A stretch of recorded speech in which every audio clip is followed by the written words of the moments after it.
حسبي الله لا إله إلا هو عليه توكلت وهو رب العرش العظيم सुबुह दफ़ा जिन 7 दफ़ा सुबुह जो चयो 7 दफ़ा शाम जो चई तो इहो जेको आहे चाहे हिन खे इन आयत जे मथां यकीन आहे या कोन आहे न हिन जे मथां गोली असर कंदी न हिन जे मथां जेको आहे को जन्नात असर कंदा न ही को हिन जे मथां को गम ईंदो जंहिं बि ईअं बानी चयो हस्बी अल्लाह ला इलाहा इल्ला हु अलैहि तवक्कलतु वहुव रब्बुल अर्शिल अज़ीम पंहिंजे रब ज़ुल जलाल जी ईअं चई त मुंहिंजा रब ज़ुल जलाल तूं मुंहिंजे लाइ काफ़ी आहीं तूं ही जेको आहे न ज़मीन और अर्श जो मालिक तूं आहीं जीअं ईअं बि चयो त अल्लाह ताला उनजे लाइ काफ़ी नासिर आहे हामी और नासिर आहे ईअं हिकिड़ो अल्लाह वारो हुयो जेको आहे का उते काफ़ी माण्हुनि जो हुजूम हुयो उते बीठा हुया उते फ़ौजी अफ़सरान बि बीठा हुया लेकिन फ़ौजी अफ़सरान या ॿिया के उते ॿिया ख़वास माण्हू बि हुया लेकिन उते उनजी का शइ ख़ासि गुम थी वई त पोइ माण्हुनि सभिनीनि इशारो कयो चयो हिन फ़क़ीर खईं आहे सभिनीनि माण्हुनि इशारो कयो त हिन फ़क़ीर खईं आहे त पोइ फ़ौजी अफ़सरान फिलफौर उन बुज़ुर्ग जे मथां घेरा कयो त उन आसमान जे मुंहुं करे जेको आहे खिलण लॻो ऐं ज़मीन जे मुंहुं हेठि करे रोइण लॻो चई मुंहिंजा रब ज़ुल जलाल तुंहिंजो अजीब मामिलो आहे तोखे ख़बर आहे त आउं उन शइ खां परे आहियां ये तो गलाज़त वारी चीज़ आहे ऐं हुनजे क़रीबी न आहियां और माण्हू मुंहिंजे मथां पिया था शक कनि आख़िरकार उन्हनि खे जेको आहे अंग्रेज़ हुया उन्हनि फ़क़ीर खे बुज़ुर्ग खे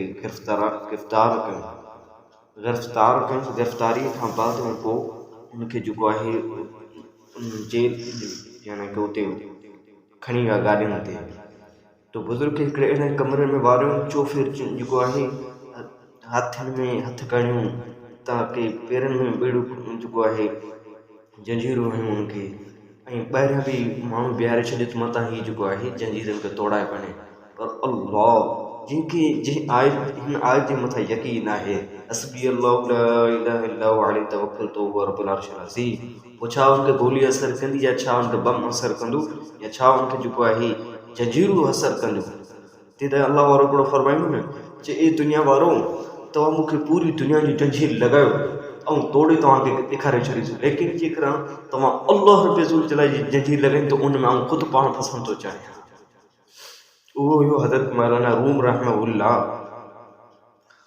पोइ हुनखे जेको आहे उन जंजीर में उन फिलफौर ईअं चयो पंहिंजा चपनि में हरकत कई यानी कि चई हस्बी अल्लाह ला इलाहा इल्ला हु अलैहि तवक्कलतु वहुव रब्बुल अर्शिल अज़ीम उहे जंजीरूं सभु जो सभु टुटी वियूं अल्लाह ताला उनखे कीअं कमरे में खणाए छॾियो ऐं कीअं कमरे में वियो उहो उनखे का ख़बर ई न पई जॾहिं जो फ़ौजी अफ़सरान अंग्रेज़नि जो मालिक आयो तो उन कमरे खे खोले ॾिठो त जंजीरूं त उते टुटी पियूं आहिनि उहो त बुज़ुर्ग ते उनखे नज़र ई न आयो पर उनखे काॾे पियो चएसि असीं का ख़बर ई न आहे काॾे पियो चए भला ॿुधायो त चएसि का ख़बर ई न आहे चई भला हिन पंहिंजे चपनि में कुझु हरकत कई हुई छा चए हा साईं हिन पंहिंजे चपनि सां हरकत कई हुई चए थोरो आवाज़ ॿुधण में आयो हो हीअं पियो चवे हस्बी अल्लाह ला इलाहा इल्ला हु अलैहि तवक्कलतु वहुव रब्बुल अर्शिल अज़ीम फरमाए तो हिन आयत में अल्लाह ताला एॾो असर रखियो आहे अगरि हीअ 7 दफ़ा पर जेकर रोज़ाना माण्हू इन आयत खे घणो पढ़े त पोइ अल्लाह रब ज़ुल जलाल छा उनखे इनामतनि सां छा उनखे पंहिंजे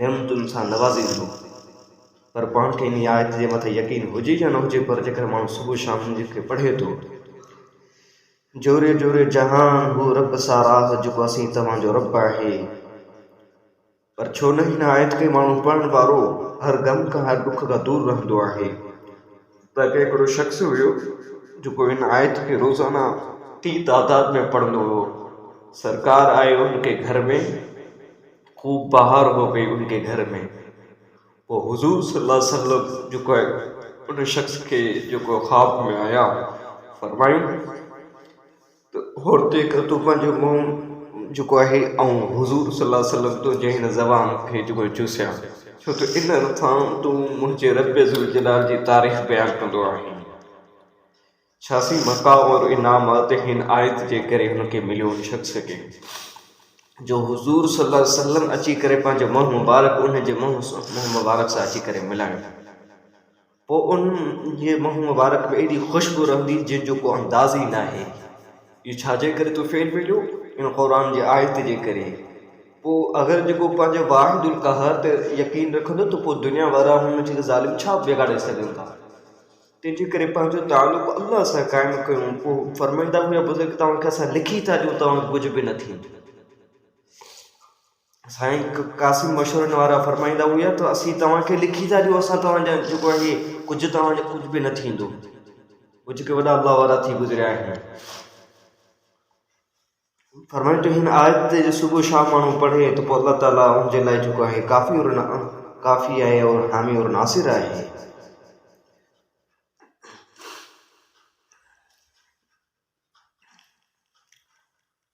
हज़रत शफ़ीक़ बिन इब्राहिम ज़ाहिद खे पुछियो त साईं माण्हू मूंखे नेक चवनि था, ऐं कीअं सम्झा त नेक आहियां या बद या बुरो आहियां। पाण फरमाए त टिनि ॻाल्हियुनि सां पंहिंजे पाण खे जेको आहे जाचींदा कयो ऐं जेको आहे टिनि ॻाल्हियुनि सां पंहिंजो इम्तिहान वठंदा कयो। फरमाए त हज़रत साईं उहे कहिड़ियूं ॻाल्हियूं आहिनि? फरमाए त उन्हनि खे पसंदि जंहिंखे उनखे पसंदि कनि नेक आहे तो पोइ उनजे लाइ छा छा जेको आहे उनजा आसार कीअं असांखे मालूमात थियनि। फरमाए जेकॾहिं तूं ख़राबु ॿी या पंहिंजे दिलि ते दुनिया खे पेश कर, जेकॾहिं दिलि उन शइ खे वठे त पोइ सम्झी वञे त तुंहिंजे अंदरि कमी आहे, वाक़ई तूं नेक न आहे। ॿियो फरमायूं जेकर उनखे रद्द करे पोइ सम्झी वञे तूं इहा अलाह वारे जी निशानी आहे। अलाह वारा दुनिया जा प्यासी कोन हूंदा आहिनि।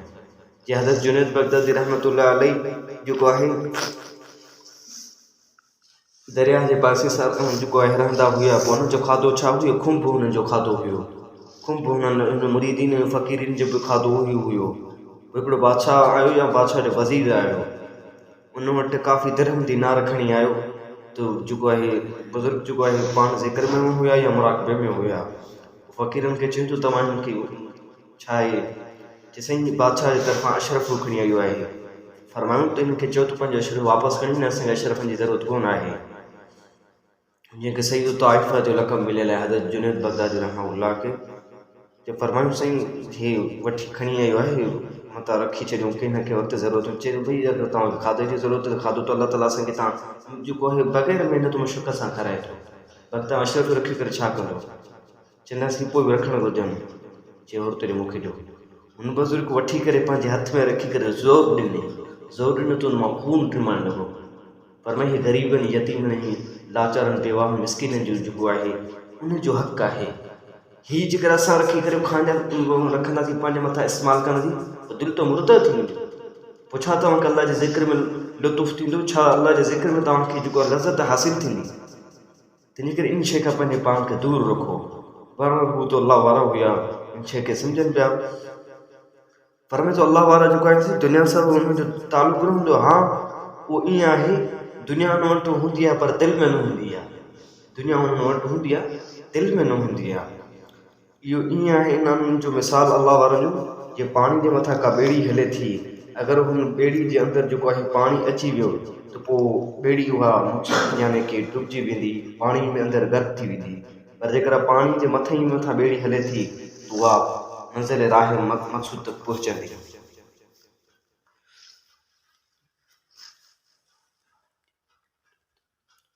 टियों पाण फरमायूं जेकर टीं ॻाल्हि इहा आहे त पंहिंजे पाण ते मौत खे पेश करियो। जेकर दिलि उन ते राज़ी रहे त सम्झनि त इहा अलाह वारनि जी निशानी आहे। मौत वाक़ई बि माण्हू ॿुधी करे डिॼी वेंदा आहिनि। यार असांजा अञा अरमान रहियल आहिनि, तमना मूंखे अञा हीअ कमु करिणो, हीअ कमु करिणो। अचानक मौत अची वई आहे या मौत जो तज़किरो ॿुधंदा ई डिॼी वेंदा आहिनि। पर हालांकि हदीस में अचे थो अल्लाह जे नबी सल्लल्लाहु अलैहि वसल्लम अल मौतु तहफ़तुल मुमिन, मौत मोमिन जे लाइ तोहफ़ो आहे। मौत मोमिन जे लाइ तोहफ़ो आहे। और हाँ इहो आहे नेक माण्हू जेको आहे तमन्ना और ख़्वाहिश में हूंदा आहिनि, तंहिंखे वरी तो अलाह रब्बुल जलाल जो बुलावो सॾु अचे वञी करे पंहिंजे हक़ीक़ी रब सां वञी करे मुलाक़ात कयूं। इन दुनिया जे पिंजरनि खां, गुनाह जे पिंजरनि खां असां फसिजी विया। को हिते सुकून न आहे, को हिते का सुरूर न आहे। हर वक़्तु उहो फ़िक्र और सोच में हूंदा आहिनि। पर आम माण्हू या मुनाफ़िक़ क़िस्म जा माण्हू हूंदा आहिनि न, मौत जो नालो ॿुधंदे ई डिॼी वेंदा आहिनि, ॼण की उन्हनि जे मथां पहाड़ किरी पवंदो आहे। मौत को एॾी कयूं। हालांकि ही असीं तव्हां जो लिबास जेके दुनिया चवंदी आहे खफ़न, उहो बाज़ारनि में अची चुको आहे।